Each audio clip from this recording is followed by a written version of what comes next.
Hey, ladies and gentlemen, this is Carmine Sabia for Explain America, and it looks like former President Donald Trump's rights have been violated, and that could really end all these cases against him. Before we get started, please make sure you like, comment, share, and subscribe. Those little things really help us out, and they help our channel continue to grow. I think you know Alvin Bragg and Fani Willis and Letitia James. They've just politicized their cases against former President Donald Trump to a ridiculous point. And they say nobody's above the law, but they're treating this man like he's below the law, like he doesn't have the same rights as everybody else. Well, this week, oral arguments were heard at the Supreme Court about Trump's immunity claims. Now, Trump claims that he's immune from any criminal prosecution as president of the United States, or former president, when he was president. Things that were committed during, or things that might have been done during the course of doing business as president. Jack Smith's team argues that no such immunity exists. And a lot of people, not a lot of people, the fact of the matter is Trump should have been allowed to attend those hearings. But the way these cases have been positioned to hit him bang, bang, bang, one after the other, right into the lead up to the election, smacks of political opportunism. This is politics, folks. And one legal expert is saying Trump's rights have been violated because he should have been allowed to be at those Supreme Court arguments, and he wasn't. And if you violate somebody's rights, well, that puts the whole case in jeopardy. And those cases, they can die just like that because you violated the rights of the defendant, as it appears has happened here. Now, I want you to listen to this expert and let me know what you think. As always, please remember to like, comment, share, and subscribe.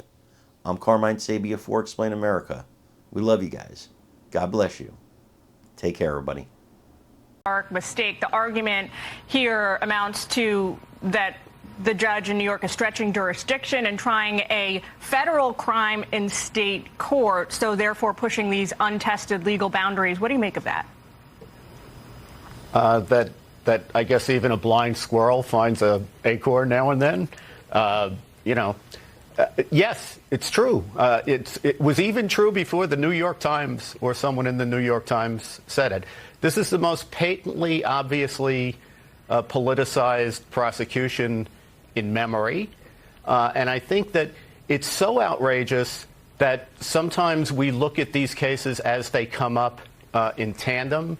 And what we fail to take note of is the cumulative effect of all of this on Trump's due process rights, which he has, whether these Democratic prosecutors want to acknowledge that or not. For example, and probably this is the clearest example, he has a right to be present at the Supreme Court today, completely apart from tactically whether it's a good idea for him to be there and whether his lawyers would actually want him there, whether the court would want him there.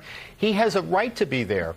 A criminal defendant has a right to be present at all of the critical stages of his prosecution. If this argument today was was happening in front of Judge Chutkan, that would be in some ways more obvious than it is, even though the stakes are higher with the argument before the Supreme Court. He's not being permitted to be there because of the trial in New York and the fact that the judge in New York would not let him go to the Supreme Court because he's also got a right to be present at the trial.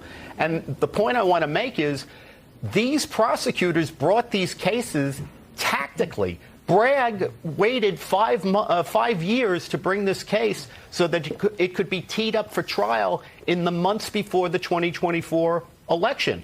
All this haste to get the immunity issue decided is because they're saying it's important that this take place before the election. There's no rule of law reason for that. There's no law enforcement reason for that. It's entirely, blatantly political. John, I have a question for you. In politics, you have something I would call it, sort of